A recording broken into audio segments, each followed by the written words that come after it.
All right, let's bring in Sky News host and political editor at the Daily Telegraph, James Morrow. James, thanks for your time. Now, we know pork barrelling happens on both sides of politics. We saw inquiries when the coalition was in government. The Auditor General just today, as we revealed, indicating that he does think there is merit into an audit into this program. What are your thoughts?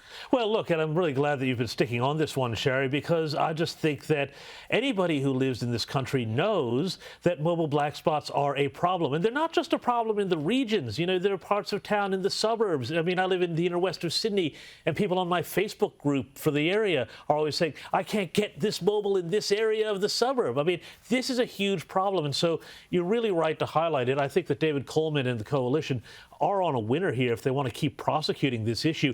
If in this sixth round of funding, you know, they were directing funding towards labor areas where it wasn't needed, well, that's terrible because it puts people at risk because of bushfires, but it also, you know, hurts people's ability to live and work and do business in the regions. And we know from COVID, a lot of people want to live in the regions, at least part-time, and this makes it hard for them. So, you know, good on them, but the whole mobile system in this country really needs straightening out.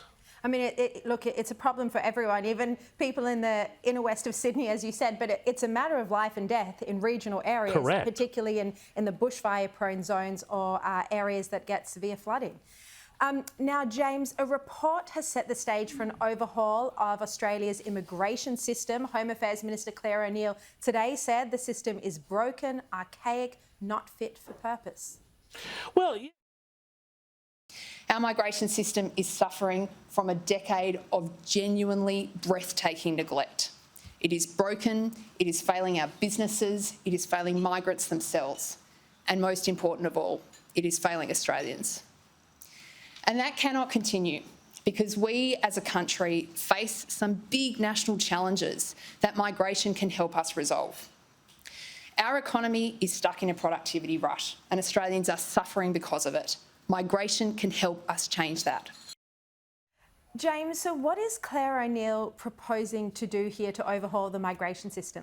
Well, there's a bunch of things in there. You know, there's speeding up of credential recognition and verification. There's an increase in the threshold income for people who are brought in as temporary skilled workers. So that's going up to prevent underpayment of workers and to ensure, you know, a higher caliber of migrants, and a whole bunch of other sort of fixes around these sorts of things. But what isn't answered in all of this is where all of these migrants are going to live. I mean, Australia is a proud migrant nation and it's done very well at that. But when Claire O'Neil talks about productivity, well, we've had a very large migration for a number of years now, and yet the GDP per person hasn't really moved. That's your measure of productivity. And so unless we actually do something really to move that, then I think it's just a Ponzi scheme. And until we know where all of these people are going to live, when we're already in a housing crisis and we know that we're not going to get enough rental units or anything like that online in the next 2 or 3 years to house all the people that are coming in over that time,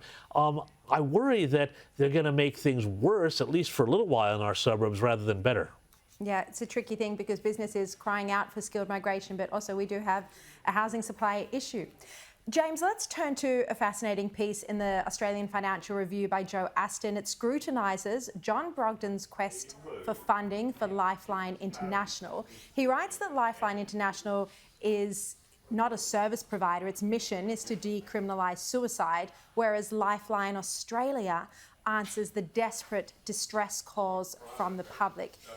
Joe Aston wrote this today. He said, Brogden remains patron of Lifeline Australia while at the same time cannibalising its fundraising base. And James, in this piece, apparently the Packers have given millions of dollars to Lifeline International. Do you think people are confused about the two organisations? Well, look, certainly the possibility exists beyond, you know, what Joe Aston was writing about there in his hit on sort of Brogden. But, you know, it does sort of remind me almost of kind of like the issue they have at the polling booth here in New South Wales when you've got the Liberals next to the Liberal Democrats. The Liberal Democrats always wind up hiving off a few percent of votes, you know, from the Liberals. So yeah, you would have to think that if you were Lifeline Australia, you'd be a little concerned that people know where they're giving their money and what for. Yeah, and fascinating that John Brogden even travelled to meet with Kevin Rudd for this very cause, which you think would be an expensive trip. Hopefully he flew economy. Now, Ukrainian President Vladimir Zelensky and Chinese President Xi Jinping have spoken over the phone. This is the first time since Russia's invasion of Ukraine. Now, this is really fascinating, James, because as we know, China has been supporting Russia with the invasion. What was discussed in these talks? Well, look, I mean, the readouts of the call suggest that they had quite a serious and substantive conversation, but China underlined, Xi Jinping seemed to underline a few big things. Number one, it wants to be a player in all of this. So China definitely wants to have leverage around this to strengthen its own diplomatic position globally. Number two, some of the messaging seemed to be that this was a cleanup from what China's ambassador to France was saying the other day about not recognizing the sovereignty of post-Soviet states. But number three, the really interesting thing was that Xi said, well, we must do everything we can to prevent great power conflict. And a lot of people wondered if, Xi wasn't talking out of both sides of his mouth on that one, given his very bellicose nature and approach to the Pacific, particularly around Taiwan, which is an almost surefire way to guarantee eventually, if the worst comes to worst, a great power conflict. The final point I'd make, Sharri, is that the issues between China and Russia historically are ones that we in the West do not know enough about and need to look at much more carefully than just simply seeing things through the prism of a conflict going on in a European state like Ukraine. Now, I want to ask you, James, about a topic firmly in your area of expertise. You host the US Report on Friday night. Look, it looks like we could be facing another Biden and Trump rematch for the 2024 presidential election. Joe Biden overnight dismissing his age as a concern. We've seen in polls that his age has come up as the reason most voters are concerned about re-electing him. He says that, he can see it for what it is and it's not a problem. What do you think here? Is it time for the Democratic Party to actually come up with another credible candidate for the president of the, leader of the free world? Well, Sharri, look, you'd think so. And, when you said an area right in my wheelhouse, I thought it really has to be like for a recipe for a fluffy souffle or something. But I can also do U.S. politics. But no, seriously, the point here with Joe Biden is people look at him, they see him. He says, make up your mind on my age. Well, they see the way he talks. They see the way he walks, the way, he often seems forgetful, can't finish his sentences. If he was an adult parent of somebody, you'd be having conversations about, next steps and so on. Not, do we give this guy, another 4 years as the most powerful man on the planet. I just think that it's terrible that Joe Biden is being put up there, and the Democrats don't have anybody else who's really credible. Gavin Newsom, the governor of California. Well, California is a Republican attack ad, in living color, given the state of their cities and how decrepit they are. Pete Buttigieg, who was supposed to be a great sort of potential hope of the side, he's turned out to be an incredibly incompetent transport secretary.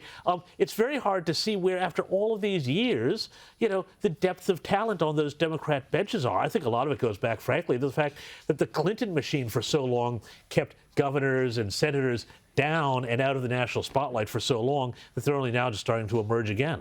Yeah. All right, James Morrow, thank you very much for your time. And of course, you can catch James Friday night. Remind me the time, James, 8 o'clock? Friday 8 p.m. tomorrow night. 8 p.m. tomorrow. Sky See you there. News for the US Report and in the Daily Telegraph, writing about politics.